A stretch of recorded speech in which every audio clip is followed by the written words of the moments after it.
அன்பு உறவுகளே வணக்கம். 7 சக்கராக்கள் தொடர்பான முதல் வீடியோவை பார்த்திருப்பீர்கள் என்று நம்புகிறேன். நமது உடலில் இயங்கும் மற்றும் நமது உடலில் உள்ள உறுப்புகளை இயக்கும் இந்த 7 சக்கராக்களை எவ்வாறு இயக்குவது மற்றும் சமநிலைப்படுத்துவது என்பதை தெரிந்து கொள்வதற்கு முன்பாக சக்கரா என்பதன் பொருளையும் அதன் இருப்பிடத்தையும் எவ்வாறு தெரிந்து கொள்ளலாம் என்பதையும் இப்பதிவில் தெரிந்து கொள்ளலாம். சக்கரம் என்பது வட்டம் என்று பொருள் தரக்கூடியது. இது சமஸ்கிருத மொழியிலிருந்து தோன்றிய வார்த்தையாகும். இது உடலுக்கு தேவையான ஆற்றல் என்று பொருள்படுகிறது. அதாவது சக்கரம் என்பதனுடைய பொருள் உடலுக்கு தேவையான ஆற்றல் என்று பொருள்படுகிறது. இந்த 7 சக்கரங்கள் நமது உடலுக்கு தேவையான ஆற்றலை வெளிப்படுத்தக்கூடிய மையமாக திகழ்கின்றது. இது நமது உணர்வுகளை கட்டுப்படுத்தக்கூடியதாகவும் இயங்குகிறது.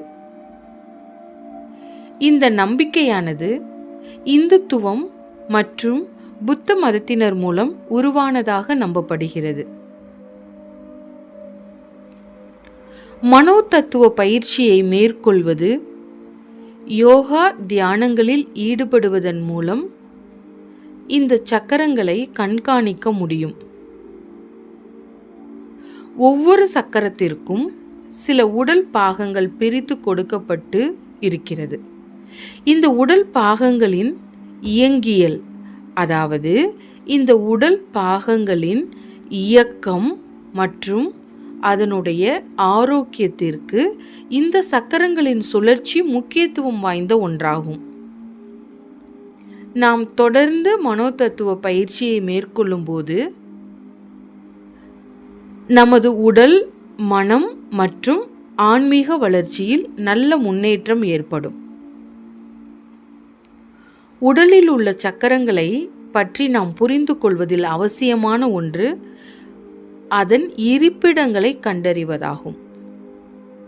அதற்கு நாம் முறையான பயிற்சியை மேற்கொள்ள வேண்டியிருக்கும்.